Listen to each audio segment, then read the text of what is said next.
Kaisar Naga yang tak terkalahkan. Bab 206, Ide yang berani. Nama Rising Dragon Grass meninggalkan kesan yang mendalam pada diri Luli karena saat Yecha mengatakan satu tanaman Rising Dragon Grass dapat dijual dengan harga 800 atau 1 miliar kristal swan, membuat Luli ketakutan. Sekarang dia punya 6. Bukankah itu akan bernilai beberapa miliar kristal swan? Selain itu, ada 36 material mistis lain yang nilainya setidaknya lebih dari 1 miliar. Luli melakukan perhitungan kasar dan menyadari bahwa semua material mistis di cincin interspasial secara keseluruhan akan bernilai setidaknya 6 miliar kristal swan. Menggerutu, mendengus. Luli menelan ludah, merasa seperti orang kaya baru. Beberapa miliar kristal swan, bagaimana ia harus menghabiskannya? Alam mana yang bisa ia dapatkan dengan semua itu? Satu kali percobaan di alam roda takdir hanya membutuhkan 3 juta kristal swan. Berapa kali ia bisa mencoba dengan begitu banyak? Luli belum sepenuhnya tersadar. Ia ingat belum lama ini, ia menarik peti mati di Kabupaten Wuling hanya untuk 1 pil pemurnian tubuh kecil. Belum lama ini, tetapi sekarang ia memiliki beberapa miliar kristal swan. Betapa baiknya jika aku memiliki begitu banyak kristal swan di suku Dilong. Luli berpikir dalam hati. Jika dia memiliki begitu banyak kristal swan saat itu, dia akan pergi ke tempat yang jauh bersama Luling. Mereka tidak perlu menderita begitu banyak, atau bergabung dengan keluarga Liu yang akhirnya menyebabkan Luling pergi ke dataran Qian. Tentu saja, ini hanya angan-angan. Bagaimana mungkin dia bisa mendapatkan begitu banyak kristal swan? Tak lama kemudian, ia pun tenang dari pikiran-pikiran gila tentang Luling. Ia tak mampu membiarkan pikirannya dikaburkan oleh material mistis. Kekuatan adalah hal yang paling penting. Tanpa kekuatan yang cukup, ia bisa mati kapan saja. Miliaran material mistis akan jatuh ke tangan orang lain. Akankah keluarga Yu membalas dendam? Dia sekali lagi teringat masalah ini. Meskipun secara teori, keluarga Yu tidak akan berani mengirim siapapun ke Danau Pulau Seribu, tetapi bagaimana jika? Setelah dia merenungkan waktu untuk membakar 1 batang dupa, dia memutuskan untuk pindah ke Pulau Naga Bumi. Sementara itu, ia berencana untuk mendirikan banyak formasi penghambatan di sana. Begitu ada musuh di sana, ia bisa masuk ke dunia kecil itu sekaligus. Ada 9 prajurit di puncak alam abadi di dunia kecil itu. Kombinasi ras mamut dan ras Qian Phoenix adalah yang terkuat dari semuanya. Ketika prajurit kuat dari kedua ras itu bergerak pada saat yang sama, bahkan alam bangsawan tidak akan bernasib baik. Tian bungkuk. Dia berteriak dan si bungkuk Tian pun masuk. Luli memintanya agar Patriark 7 diam-diam membuat beberapa pengaturan di Pulau Naga Bumi dan Luli berulang kali mengatakan kepadanya bahwa hal ini harus tetap dirahasiakan. Dengan begitu, dia bisa memiliki 2 keahlian. Di permukaan, dia akan tinggal di Gunung Gajah Naga dan dia juga bisa menyiapkan beberapa formasi penghambatan di Gunung Gajah Naga. Jika ada beberapa serangan yang datang, dia bisa mendapatkan beberapa tanda peringatan dini dari Gunung Gajah Naga. Si bungkuk Tian menerima perintah itu dan pergi. Tak lama kemudian, Patriark 7 datang sendiri. Ia mulai menyusun formasi penghambatan setelah meminta saran dari Luli. Keluarga Liu tidak membutuhkan kristal swan. Dengan liontin gigi binatang Luli, keluarga Liu dapat menjual sejumlah akar dunia neter, Ganoderma peri api, dan banyak buah ulat darah setiap bulan, yang dapat menghasilkan jutaan kristal swan untuk keluarga Liu. Membangun istana sementara rahasia di Pulau Naga Bumi dan beberapa formasi penghambatan itu mudah. Luli tidak bisa berkonsentrasi pada kultivasinya setelah Patriark 7 pergi. Yang bisa dipikirkannya hanyalah pengaturan di Pulau Naga Bumi dan apa yang harus dilakukannya jika terjadi sesuatu. Bagaimana kalau aku berikan rumput naga yang bangkit itu pada Yecha? Sebuah ide berani muncul di benak Luli. Yecha pernah berkata bahwa mereka kekurangan beberapa material mistik sehingga mereka tidak dapat menerobos ke alam penguasa mulia. Salah satu yang terpenting adalah rumput naga yang bangkit. Jika dia memberikan rumput naga yang meningkat kepada mereka, akan menjadi kekuatan yang luar biasa jika 3 atau 4 dari mereka, jika tidak 6, bisa mencapai alam bangsawan. Dengan para prajurit di alam bangsawan yang melindunginya, tidak peduli berapa banyak pembunuh yang dikirim keluarga Yu, mereka semua akan mati. Juga, dalam kasus itu, dia bisa meninggalkan gurun utara menuju dataran tengah kapan saja dia ingin mencari Luling. Luling gemetar karena kegembiraan memikirkan hal ini. Yecha dan yang lainnya tidak bisa keluar karena mereka dibatasi oleh formasi penghambatan. Begitu mereka mencapai alam bangsawan, mereka pikir mereka bisa pergi dan kembali sesuka hati. Kemudian Luli bisa pergi kemanapun yang dia inginkan di dunia ini. Ayah, ibu, dan adik-adikku tersayang, sebentar lagi aku akan bisa mencari kalian. Luli menarik napas dalam-dalam, berdiri, dan pergi. Hembusan udara dingin berembus setelah dia keluar dari benteng. Dia tiba-tiba berhenti. Dia tampaknya tersadar karena angin dingin. Tidak, aku tidak bisa begitu impulsif. Dia menjadi tenang. Ada terlalu banyak keraguan tentang dunia kecil ras Mammoth dan ras Cian Phoenix. Bagaimana jika itu semacam jebakan? Bagaimana jika dia dibunuh oleh suatu rencana yang dirancang oleh kedua ras karena dia mengirim kedua ras itu ramuan tingkat atas? Semakin banyak yang diketahui Luli, semakin ia takut dan kagum pada dunia. Dunia ini penuh dengan begitu banyak bahaya. Satu langkah yang salah bisa berarti mati tanpa tempat pemakaman yang layak. Si Bungkuk Tian berkata ras Mammoth terlahir kurang cerdas, dengan kata lain, konyol. Namun ras Cian Phoenix terkenal licik.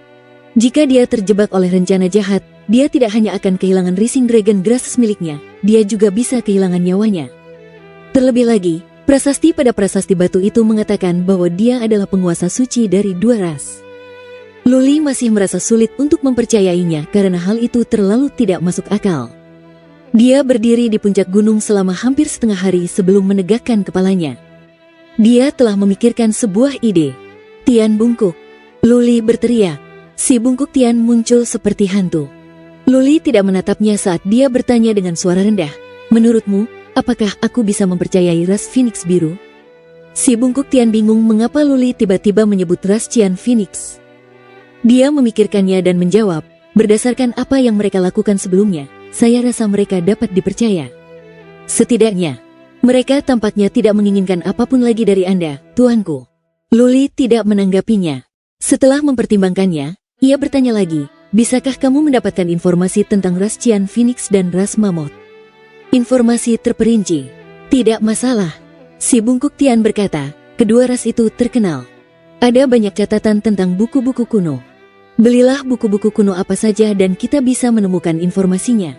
Silakan. Luli melambaikan tangannya dan berkata, minta Patriark 7 untuk mendapatkan informasi yang paling rinci. Jaga kerahasiaannya. Tidak seorang pun boleh mengetahuinya. Si Bungkuk Tian bergegas menuruni Gunung Gajah Naga. Luli kembali tenggelam dalam pikirannya yang mendalam saat dia berdiri di puncak gunung. Kali ini, hari sudah gelap ketika dia kembali ke bentengnya. Keesokan harinya, Patriark 7 menyerahkan gulungan teks kuno kepada Luli secara langsung. Luli kini memiliki sedikit pemahaman tentang ras Cian Phoenix dan ras Mammoth setelah membacanya. Yecha tidak berbohong. Kedua ras itu dulunya adalah ras yang terkenal di Central Plains. Mereka mendominasi suatu wilayah selama 100.000 tahun. 5.000 tahun yang lalu, Central Plains tiba-tiba direbut oleh 6 keluarga saat ini. Kedua ras itu hancur.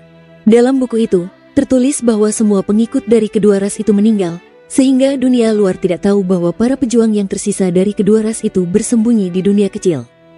Luli tidak berkata apa-apa. Tiba-tiba dia berteriak ke arah kegelapan, si Bungkuk Tian. Tian si Bungkuk tinggal di benteng batu di Gunung Gajah Naga. Ia segera mendatangi Luli. Luli melambaikan tangannya dan berkata, pergilah, bawa aku ke Pulau Naga Bumi dan masuklah ke dunia kecil itu. Ingat, jangan biarkan siapapun tahu kemana kita akan pergi. Dunia kecil? Tian si Bungkuk bingung. Apa yang Luli lakukan di dunia kecil itu? Tian si Bungkuk takut untuk bertanya. Dia mengangguk dan berkata, tidak masalah. Sambil memegang Luli dengan satu tangan, si Bungkuk Tian bergegas keluar dari pulau itu di bawah naungan malam yang gelap. Rute yang dipilihnya berbeda dari rute yang biasa.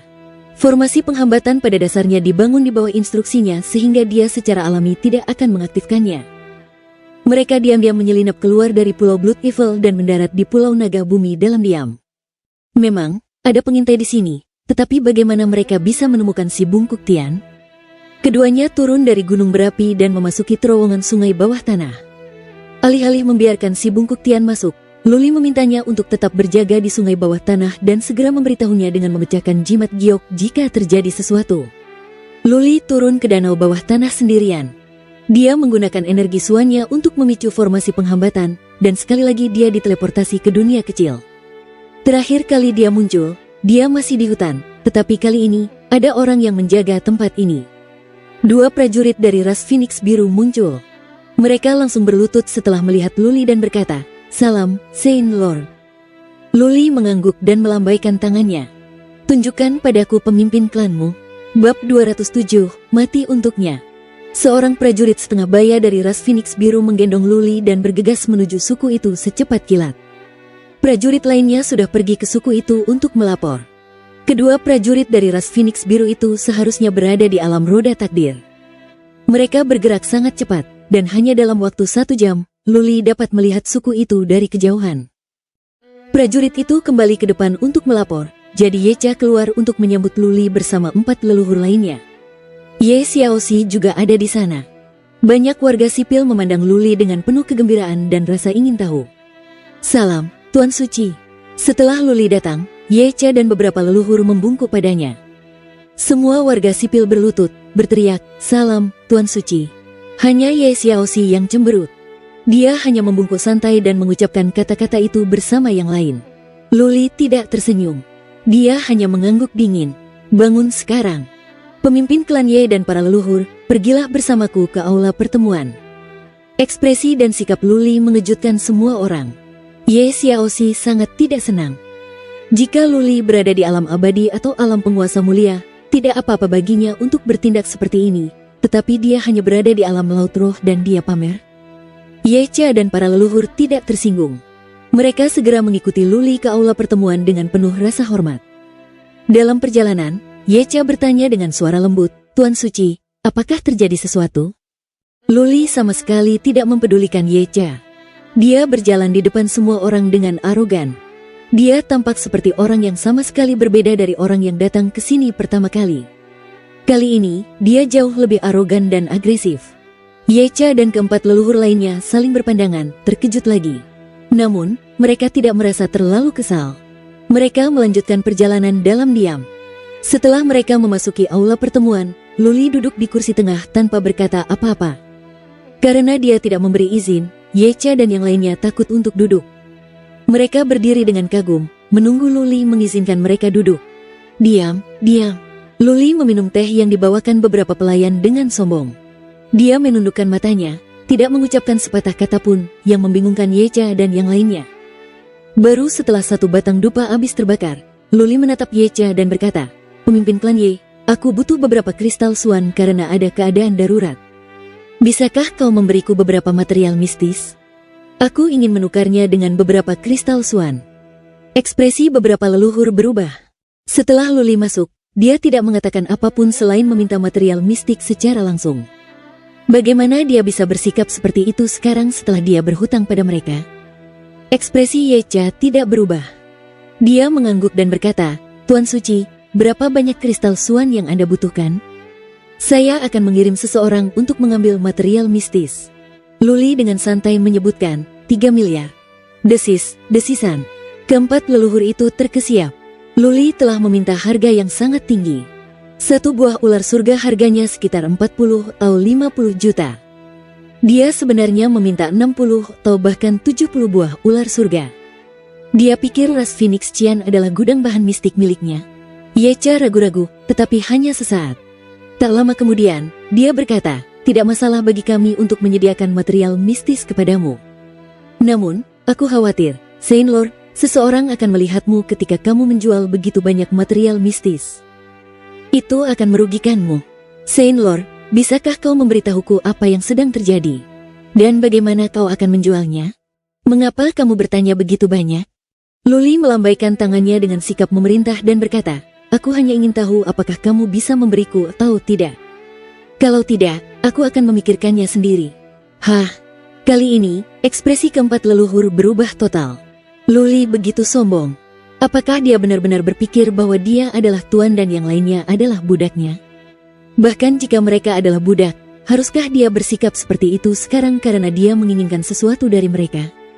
Ya, mata Yecha berkedip ragu-ragu. Setelah beberapa saat, dia berkata, Saudara keempat, pergilah dan dapatkan 70 buah ular surga untuk Tuan Suci kita. Pemimpin klan, Patriark 4 tidak mau bergerak. Ekspresi Yecha menjadi dingin saat dia berkata, Mengapa kamu masih berdiri di sini? Bahkan jika itu adalah nyawa kita yang diinginkan oleh Saint Lord kita tetap tidak boleh ragu-ragu, apalagi hal-hal kecil ini. Apakah kamu mengerti? Ya. Patriark 4 pergi dengan tergesa-gesa. Setelah beberapa saat, dia kembali dan memberi Luli sebuah cincin interspasial. Luli mengangguk, mengambil alih cincin itu dan menuangkan energi suannya untuk menjadikannya miliknya. Dia memastikan bahwa ada 70 buah ular surga di sana. Luli berdiri dan berkata, "Bagus. Oke, pemimpin klan Ye, antar aku keluar sekarang." Yecha mengangguk dan menuntun Luli keluar dari aula pertemuan. Tanpa melirik keempat leluhur lainnya, Luli langsung meninggalkan aula pertemuan. Baru ketika sampai di pintu, dia melihat ke arah keempat leluhur dan bertanya, "Kalian tidak akan pergi dan melihatku keluar?" "Kami akan." Keempat leluhur itu menahan amarah mereka dan mengikuti Yecha keluar. Ketika mereka keluar dari suku, Yecha menggendong Luli dan bergegas menuju hutan. Dalam perjalanan ke sana, Luli tidak mengatakan apa-apa, begitu pula Yecha dan yang lainnya. Yecha berhenti di formasi penghambatan di hutan. Luli berdiri di atas batu di formasi penghambatan. Dia melirik keempat leluhur yang tampak muram dan berkata dengan dingin, "Apakah kalian berempat merasa kesal? Aku hanya mengambil beberapa barang dari kalian dan kalian berani menyinggung perasaanku dengan sikap seperti itu?" Swish, swish, swish gelombang. Sekali lagi, ekspresi keempat orang itu berubah. Tampak ada sedikit kemarahan yang terpancar di mata mereka. Yecha menatap mereka dengan dingin dan memarahi, "Berlututlah. Minta maaf kepada Tuan Suci kami." Melihat tatapan dingin dari Yecha, keempat orang itu berlutut, menggertakkan gigi, wajah mereka memerah karena malu. Mereka berkata kepada Luli dengan suara yang dalam, "Tuan Suci, mohon maafkan kami." Luli tersenyum dingin. "Kalian harus ingat bahwa aku adalah penguasa suci kalian. Kalian semua mengandalkanku untuk membawa kalian kembali ke tanah leluhur kalian dan mengembalikan kejayaan kalian di masa lalu. Kalian tidak boleh ragu bahkan jika aku ingin kalian mati, apalagi mengambil sesuatu dari kalian." "Mengerti." Keempatnya menundukkan kepala, menggertakkan gigi, dan berkata dengan sedih dan marah, "Iya." "Bagus." Luli mengangguk dan berkata kepada Yecha, "Aktifkan formasi teleportasi." "Tuan Suci, jaga diri." Yecha mengangguk dan melepaskan energi suan. Formasi penghambatan menyala saat Luli menghilang dari dunia kecil. Dia sudah bertindak terlalu jauh, terlalu jauh.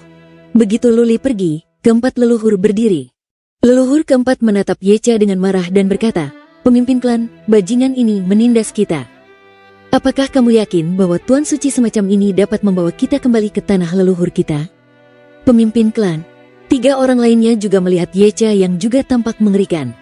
Setelah hening sejenak, Yecha berkata, "Aku pernah mengatakan bahwa nama keluarganya adalah Lu, dan dia memiliki liontin gigi binatang dan garis keturunan naga perak, jadi dia seharusnya menjadi penguasa suci kita.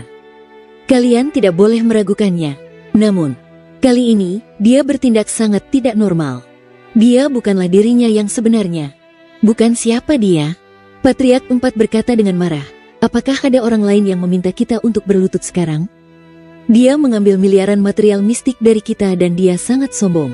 Dia memperlakukan kita sebagai manusia sekarang. Saint Lord semacam ini, kita bisa menyerahkannya?" "Berhenti." Yecha menggeram. "Apapun sifatnya, dia tetaplah penguasa suci kita. Demi masa depan kedua ras kita, aku akan mengorbankan hidupku untuknya, belum lagi menanggung ketidakadilan." Keempat leluhur itu tidak berkata apa-apa lagi, meski mereka masih marah.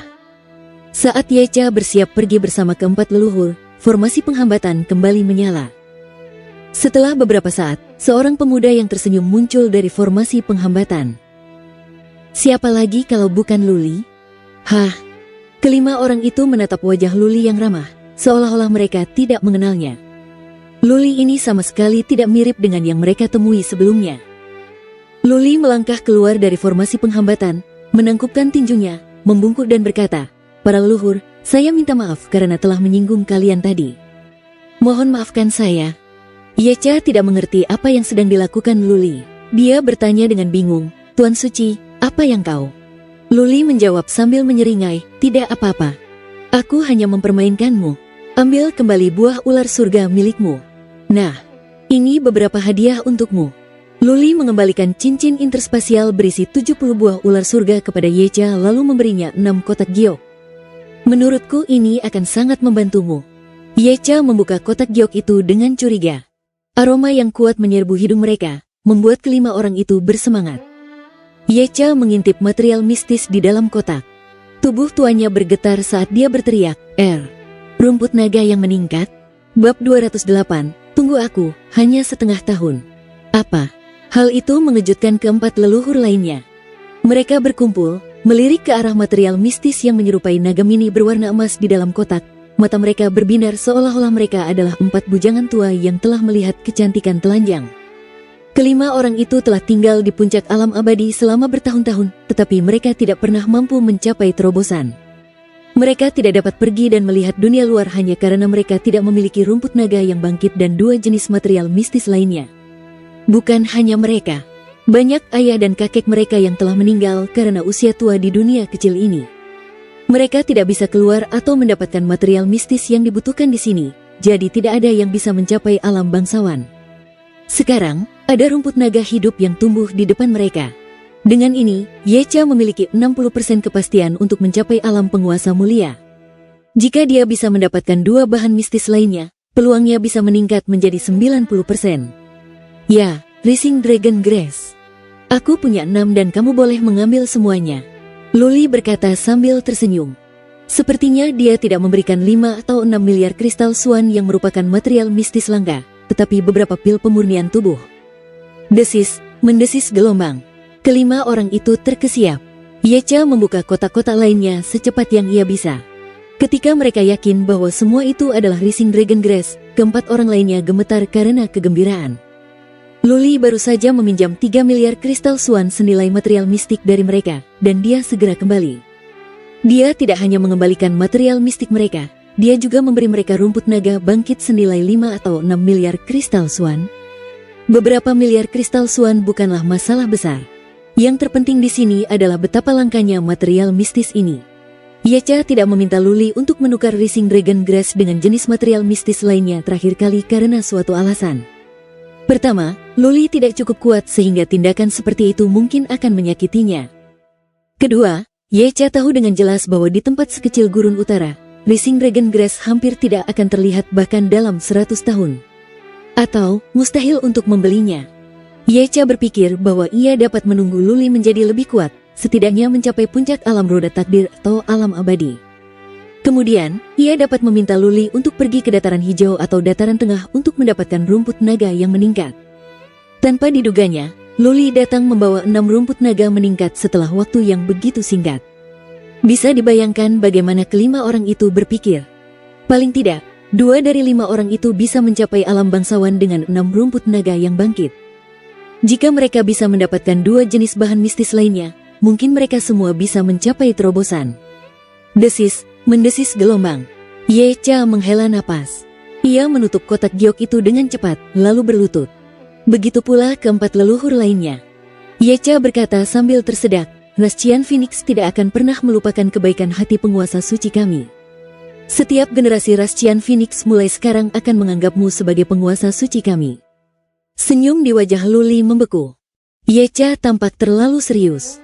Rascian Phoenix dapat dengan mudah mendapatkan miliaran kristal swan. Mengapa Yecha bersumpah dengan sungguh-sungguh hanya karena 6 rumput naga yang bangkit? Sebenarnya, Luli tidak mengerti. Yang Yecha hargai bukanlah rumput naga meningkat, tetapi Luli. Pada saat ini, Yecha dan keempat leluhur lainnya tidak lagi meragukan bahwa Luli adalah penguasa suci mereka. Luli tidak mungkin memiliki terlalu banyak kekayaan mengingat wilayah tempat dia berada.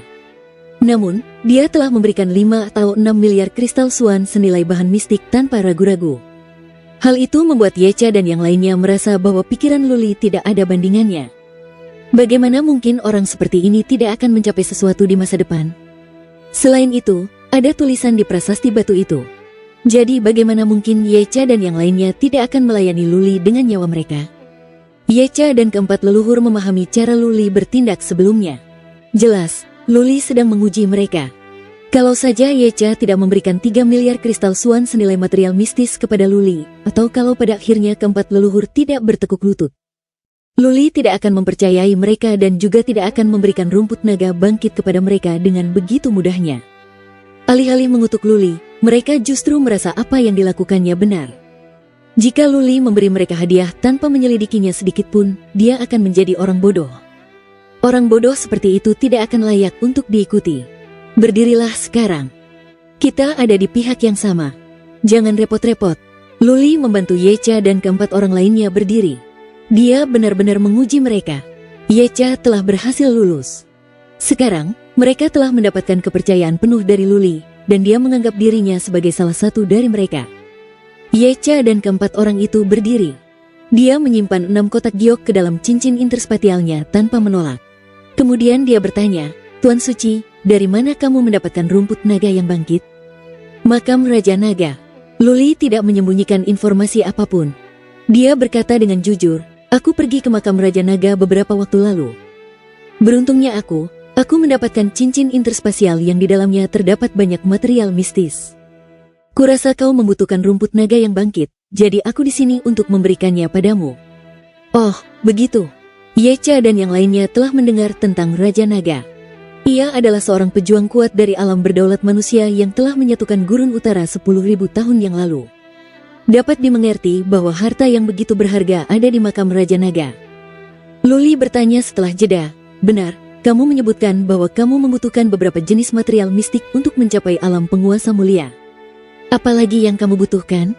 Coba aku lihat apakah aku memilikinya. Karena dia mempercayai Yecha, Luli ingin membantu mereka dengan cara apapun yang dia bisa, sehingga mereka dapat mencapai alam penguasa bangsawan dan dapat meninggalkan dunia kecil ini sesuai keinginan mereka. Pada saat itu, keselamatan Luli akan terjamin. Yang terpenting adalah, dia bisa meminta Yecha membawanya ke Central Plains untuk mencari keluarga Lu dan mencari Luling di Qian Plains. Bahan mistik yang langka ini tidak berarti baginya sekarang, tetapi penting bagi Yecha. Yecha menganggapnya sebagai penguasa suci. Luli tentu saja akan membantu mereka karena saat anak buahnya kuat, dia sendiri tidak akan begitu lemah. Terlebih lagi, selama dia bisa kembali ke keluarga Lu di dataran tengah, bukankah mudah bagi Luli untuk mendapatkan rumput naga bangkit? Keluarga Lu memiliki garis keturunan kategori pertahanan terkuat di seluruh Central Plains, dan ayah Luli berada di alam penguasa manusia. Seberapa kayakah keluarga Lu? Rumput naga yang meningkat pastilah umum bagi keluarga Lu. Yecha memikirkannya dan berkata dengan jujur, kita masih membutuhkan rumput Phoenix Es dan landak laut perak.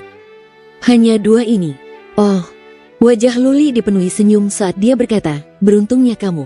Aku punya semuanya, tapi jumlahnya tidak terlalu banyak.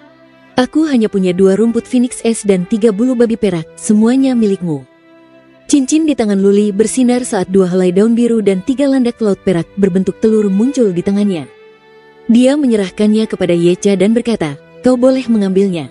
Apakah kau bisa mencapai alam bangsawan atau tidak, itu tergantung padamu.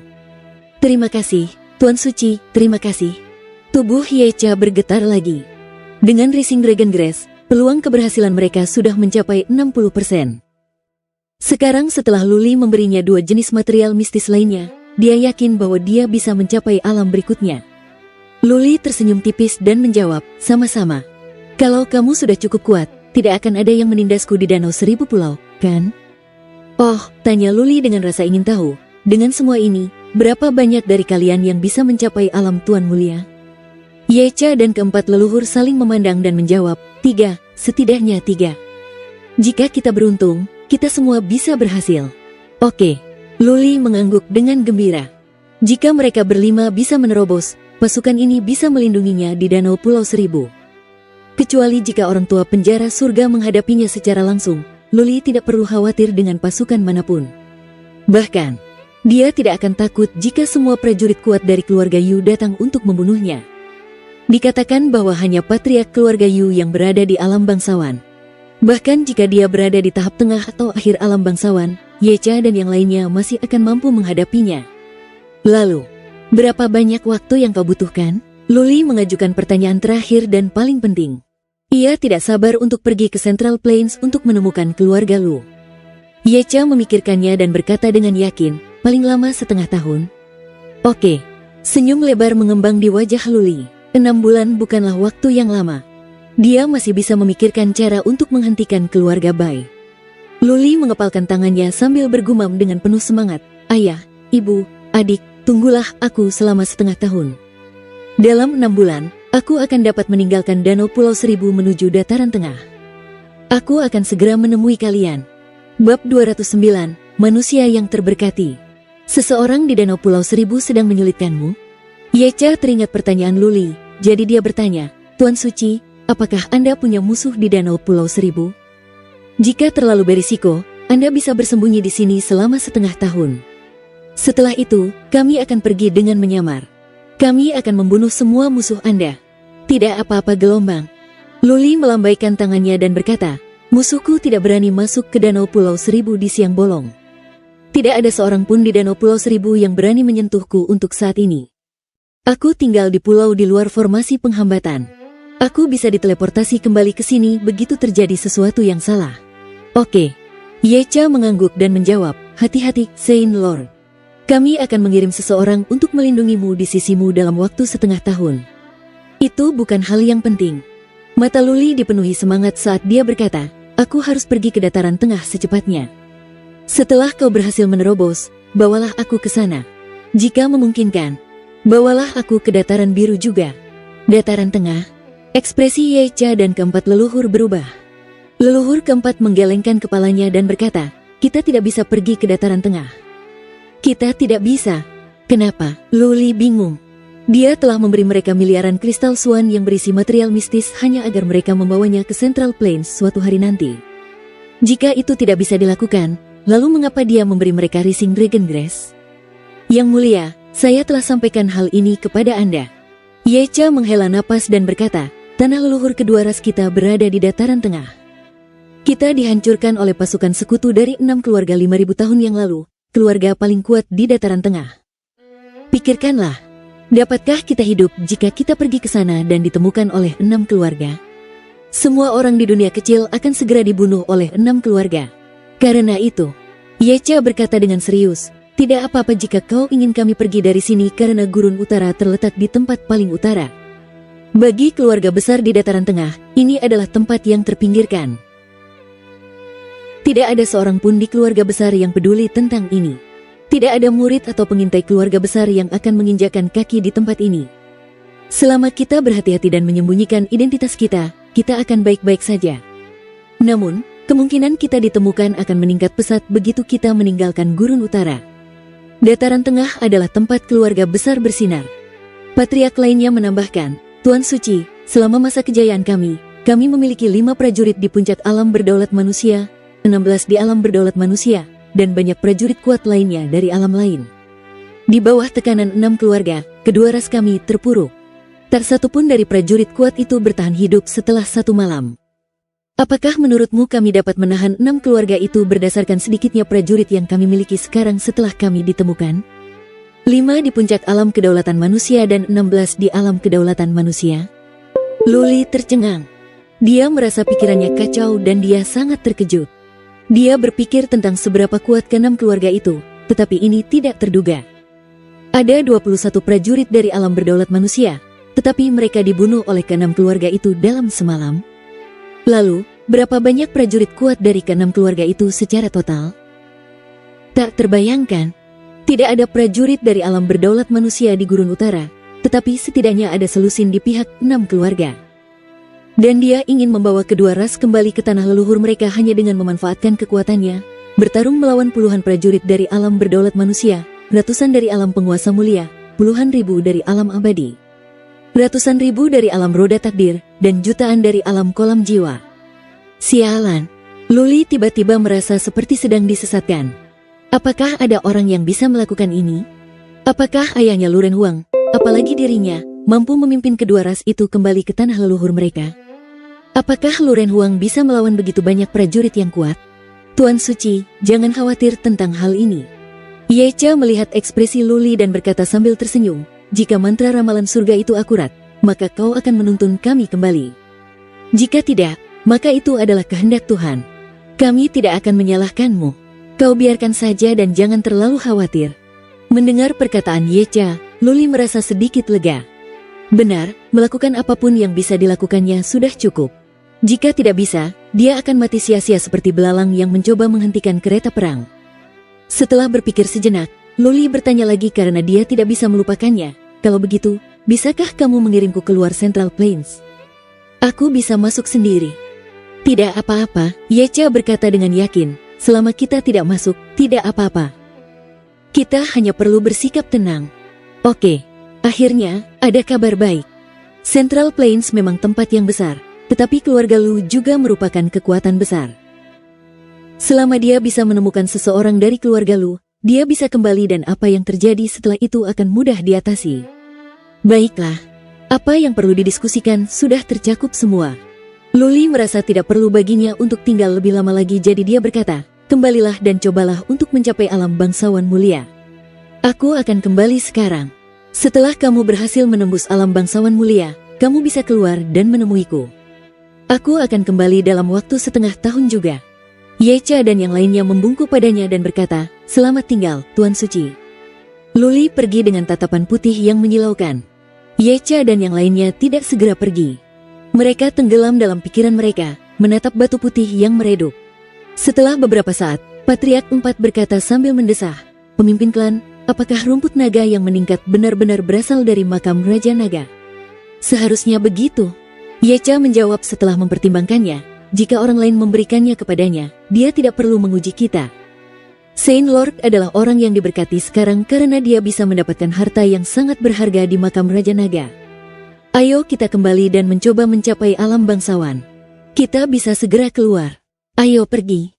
Keempat patriark itu terinspirasi oleh pemikiran bahwa mereka bisa keluar. Mereka semua bergegas menuju klan dalam sekejap, menghilang di kejauhan. Luli menyuruh si Bungkuk Tian menggendongnya ke Gunung Gajah Naga setelah dia keluar. Malam itu berawan, cahaya bulan redup, dan bintang-bintang jarang terlihat. Luli berdiri di puncak gunung sendirian, menatap ke selatan. Setelah setengah malam, ia kembali tidur. Begitu Luli bangun keesokan paginya, ia mulai berkultivasi secara tertutup. Ia berencana untuk mencapai alam kolam jiwa dengan segala upayanya dan mencoba melihat penampakan. Patriark 7 telah memulai misinya. Ia menugaskan beberapa murid keluarga Liu untuk diam-diam membangun tempat tinggal sementara bagi Luli di Pulau Naga Bumi. Tempat tinggal itu dibangun di dalam gunung di samping gunung berapi. Patriark 7 menggali perut gunung hingga terbuka, siap membangun benteng tersembunyi di dalamnya yang akan membuatnya sulit terlihat. Si Bungkuk Tian akan pergi ke sana sesekali untuk membangun beberapa formasi penghambatan sendiri. Dia menutupi Pulau Naga Bumi dengan banyak formasi penghambatan, dan sekarang, bahkan seekor burung kecil yang terbang masuk akan memicu formasi penghambatan dan terdeteksi. Dalam waktu 15 hari, tempat tinggal sementara selesai. Luli menghabiskan setengah bulan dalam kultivasi, namun, ia masih belum menyentuh permukaan penampakan yang membuatnya ragu akan kemampuannya. Setelah ia bertanya kepada si Bungkuk Tian, ia mengetahui bahwa itu adalah hal yang wajar. Beberapa keterampilan Suan tingkat surga dapat dipahami bahkan dalam beberapa tahun. Luli dan si Bungkuk Tian pergi ke Pulau Naga Bumi secara diam-diam untuk memeriksa tempat tinggal sementara yang baru. Ia merasa puas. Istana itu dibangun di gunung yang cukup dekat dengan kawah. Istana itu tidak terlalu glamor tetapi berselera. Ada banyak lubang angin, cukup untuk sirkulasi udara. Yang terpenting adalah lubang angin itu tersembunyi. Luli tidak akan bisa menemukannya tanpa Tian si Bungkuk yang menunjukkan jalan kepadanya. Luli pindah ke sini bersama si Bungkuk Tian dan si putih kecil secara diam-diam. Tidak ada seorang pun yang tinggal di Pulau Naga Bumi sekarang. Pulau itu dipenuhi dengan binatang-binatang kecil, dan itu adalah tempat yang jauh lebih besar dibandingkan dengan Gunung Gajah Naga, yang sangat disukai si putih kecil. Di dalam benteng di Gunung Gajah Naga, ada seorang pria yang berjaga sepanjang tahun yang dikirim oleh Patriark 7. Jika terjadi sesuatu, dia bisa menghancurkan jimat giok untuk mengirim peringatan. Luli tetap menjalani pelatihan tertutupnya. Namun kali ini, ia hanya berkultivasi selama 4 hari sebelum si Bungkuk Tian datang membawa berita. Beberapa murid keluarga Liu yang tertinggal setelah perang di Kabupaten Wuling dibawa ke Danau Pulau Seribu dan mereka telah tiba di Pulau Setan Darah. Mereka membawa beberapa berita tentang Kabupaten Wuling dan suku Dilong. Liu Yi meminta Luli untuk pergi ke sana. Suku Dilong. Luli mengerutkan kening. Meskipun dia lahir di sana, dia tidak memiliki keterikatan dengan tempat itu. Dia tidak ingin kembali ke sana lagi sepanjang hidupnya, jadi dia tidak terlalu peduli dengan informasi suku Dilong. Namun, Luli menatap ke arah Pulau Jahat Darah, memikirkan paman ke-6, satu-satunya yang peduli padanya dan saudara perempuannya. Bab 210, Kuburan Digali. Si Bungkuk Tian membawa Luli ke Pulau Blood Evil dengan menempuh jalan yang tidak biasa. Mereka mengambil jalan memutar ke Gunung Gajah Naga sebelum pergi ke benteng Blood Evil. Dengan cara ini, orang-orang di Pulau Blood Evil akan berpikir bahwa Luli masih tinggal di Gunung Gajah Naga. Patriark 7 dan Liu Yi adalah dua orang yang tahu tentang kepindahan Luli ke tempat tinggal sementara di Pulau Naga Bumi. Jadi, bahkan jika ada mata-mata yang menyelinap masuk atau pembunuh datang, bisa jadi ada peringatan dini. Banyak pria memberi hormat kepada Luli saat dia mendekati benteng Blood Evil. Mata mereka dipenuhi dengan kekaguman dan semangat. Luli mengangguk kepada mereka satu persatu dan memasuki benteng Blood Evil. Patriark 7 dan Liu Yi sedang duduk di dalam. 3 pemuda dari keluarga Liu berdiri di samping. Melihat Luli masuk, ketiganya menjadi bersemangat. Seorang pemuda yang sok tahu berkata dengan ramah, "Luli, aku Liu Ming. Apakah kau ingat aku? Bersikaplah baik. Ini pemilik pulau." Patriark 7 berdiri untuk memarahinya. Kemudian dia menjelaskan kepada Luli sambil tersenyum, "Pemilik pulau, dia adalah murid yang tidak layak dari pihak keluargaku. Kami tidak dapat menemukannya setelah pertarungan di Kabupaten Wuling. Dia baru saja tiba di Danau Pulau Seribu. Kakak ketiga Lu menemukannya dan membawanya kembali." "Siapa namamu?" Nama itu tidak asing bagi Luli, tetapi wajahnya yang angkuh itu agak familiar. Luli telah memahami beberapa hal berdasarkan perilaku tuan muda ini. Hilang. Jelas, tuan muda itu takut mati dan melarikan diri dalam kekacauan. Ia bermaksud untuk melarikan diri dan mencari tempat tinggal kecil dengan identitasnya yang dirahasiakan. Kemudian, ketika ia mendengar tentang keberhasilan keluarga Liu di Danau Pulau Seribu, ia ingin kembali dan menjadi tuan muda lagi. Setiap keluarga pasti punya hama seperti ini. Luli tidak membencinya. Dia berjalan ke kursi tengah sambil mengangguk. Meskipun dia lebih muda dari Liu Ming, dia memiliki temperamen yang sangat mendominasi sehingga Liu Ming dan yang lainnya merasa sulit bernapas. Liu Ming tersadar. Ia berkata sambil tersenyum ramah, "Salam, pemilik pulau. Saya bersikap kasar. Mohon maaf." Luli tidak datang untuk omong kosong. Dia bertanya dengan suara berat, "Apa yang terjadi di suku Dilong?" Ekspresi Liu Yi dan Patriark 7 menunjukkan bahwa mereka mulai gelisah mendengar pertanyaan Luli. Namun Liu Ming terus berbicara. Wilayah Wuling ditempati oleh keluarga Bu, keluarga tingkat 3. Keluarga ini adalah keluarga yang berafiliasi dengan keluarga Yu, antek keluarga Yu. Untuk mendapatkan pengakuan, keluarga Bu telah memburu murid-murid keluarga Liu yang tersebar di sekitar. Pada beberapa kesempatan, saya hampir terbunuh. Untungnya, saya cukup kuat. Kalau tidak, saya tidak akan bisa melihat Anda sekarang. Luli mulai tidak sabar. Suaranya semakin dingin, langsung saja ke intinya. Patriark 7 menatap Liu Ming. Ia memikirkannya dan berkata, keluarga Bu mencoba untuk bermain melawan keluarga Yu sehingga mereka membunuh semua orang. Dari suku Dilong. Hah, mata Luli langsung melotot dingin. Dia tidak peduli dengan kematian orang lain, tetapi Luli dan saudara perempuannya berutang budi pada kebaikan paman ke-6. Memang, paman ke-6 akan meninggal karena usia tua dan dia terbaring di tempat tidur karena sakit ketika Luli meninggalkan suku, tetapi masih ada jarak antara kematian karena usia tua dan terbunuh. Keluarga Bu, benarkah? Oke, mereka melakukannya dengan baik. Luli mengucapkan beberapa patah kata dengan dingin. Pada saat itu, semua anggota keluarga Bu pada dasarnya sudah mati. Dia ingin mengirim Yecha dan yang lainnya untuk membunuh semua prajurit keluarga Bu setelah Yecha keluar. Apa yang dikatakan Liu Ming selanjutnya hampir membuat Luli meledak marah. Keluarga Bu telah menggantung mayat semua orang di pagar luar suku Dilong. Ada ribuan dari mereka, mayat-mayat tua dan muda yang bau. Tidak ada yang berani mendekati tempat itu sekarang. Kejadian itu menyebabkan sensasi besar di Kabupaten Wuling. Apa? Ekspresi wajah Luli berubah drastis. Keluarga Bu sangat tidak berperi kemanusiaan. Mereka membunuh semua orang, tua dan muda, dan menggantung mayatnya di pagar. Sungguh sangat brutal. Paman ke-6. Luli hampir tidak dapat menahan amarahnya, memikirkan lelaki tua baik hati yang terekspos di alam liar. Dia ingin menyelinap ke Kabupaten Wuling sekarang juga dan membunuh setiap orang dari keluarga Bu. Aku harus pergi ke suku Dilong. Luli menggertakkan giginya karena benci. Mayat paman ke-6 terekspos di alam liar. Sebagai anggota suku yang masih muda, setidaknya dia harus menguburkan paman ke-6 dengan tenang untuk menunjukkan baktinya jika dia tidak bisa membalas dendam sekarang. Ada satu hal lagi.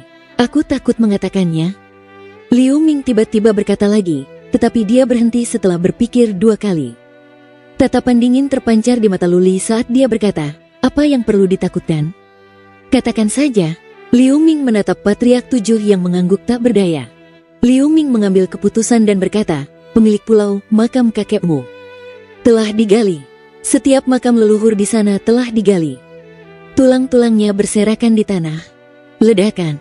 Luli menamparkan kursi dengan marah dan berdiri. Sandaran tangan kursi itu terbanting. Niat membunuh semakin kuat dalam diri Luli saat dia berteriak, "Terlalu jauh, mereka sudah keterlaluan. Aku tidak akan berhenti sampai aku membunuh semua anggota keluarga Bu." Jika tereksposnya tubuh paman ke-6 saja sudah menyulut amarah dalam hati Luli, maka digalinya makam kakeknya saja sudah membuatnya mustahil untuk tenang. Pergi ke daerah Wuling, aku harus. Pikiran Luli dipenuhi dengan pikiran ini. Dia tidak bisa meredam amarah di hatinya sebelum dia membunuh setiap orang dari keluarga Bu. Kakeknya sendiri.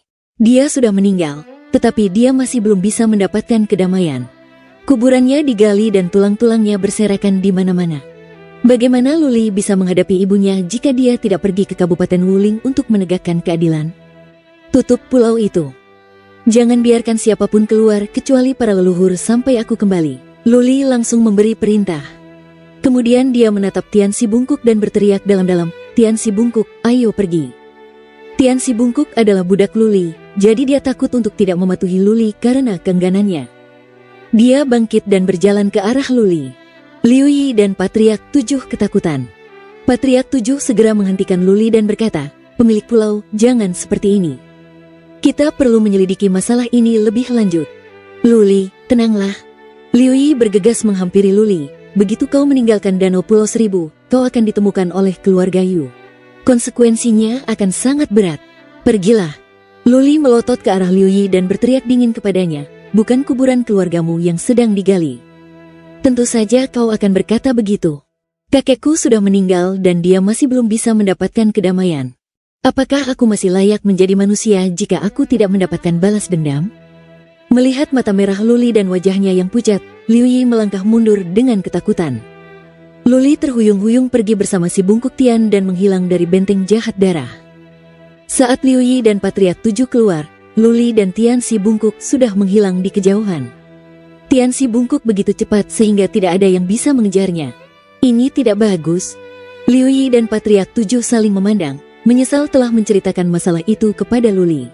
Namun, mereka juga takut Luli akan menyalahkan mereka jika mereka tidak memberitahunya sekarang dan dia akan meninggalkan keluarga Liu. Keduanya terbakar oleh kecemasan. Luli yang terburu-buru keluar dari Danau Pulau Seribu tanpa pertimbangan yang matang dapat menyebabkannya terdeteksi oleh keluarga Yu. Begitu ia ditemukan, keluarga Yu akan mengirim prajurit dari alam abadi untuk membunuhnya, dan saat itu Luli tidak akan memiliki kesempatan lagi untuk hidup. "Kakek 7, apa yang harus kita lakukan?" Liu Yi menatapnya. Patriark 7 memaksa dirinya untuk tenang. Setelah berpikir sejenak, dia berkata, "Hanya ada satu cara. Ayo kita segera pergi ke pulau penjara surga dan meminta Nyonya Yan." "Ya." Mata Liu Yi berbinar. Jika keluarga Bai bisa membantu, Luli akan jauh lebih aman. Paling tidak, mereka bisa menghentikan Luli. "Saudara 9. Patriark 7 memerintahkan, "Mulai sekarang, kau akan mengambil alih komando pribadi atas Pulau Jahat Darah dan membawa kurcaci hijau bersamamu. Jangan biarkan siapapun keluar. Siapapun yang berani keluar akan dibunuh tanpa pertanyaan. Informasi itu tidak boleh bocor. Kalau tidak, para pembunuh dari keluarga Yu akan muncul begitu Luli keluar dari Danau Pulau Seribu." Dengan berkata demikian, Patriark 7 berlari keluar bersama Liu Yi, siap untuk menemui Nyonya Yan guna menghentikan Luli.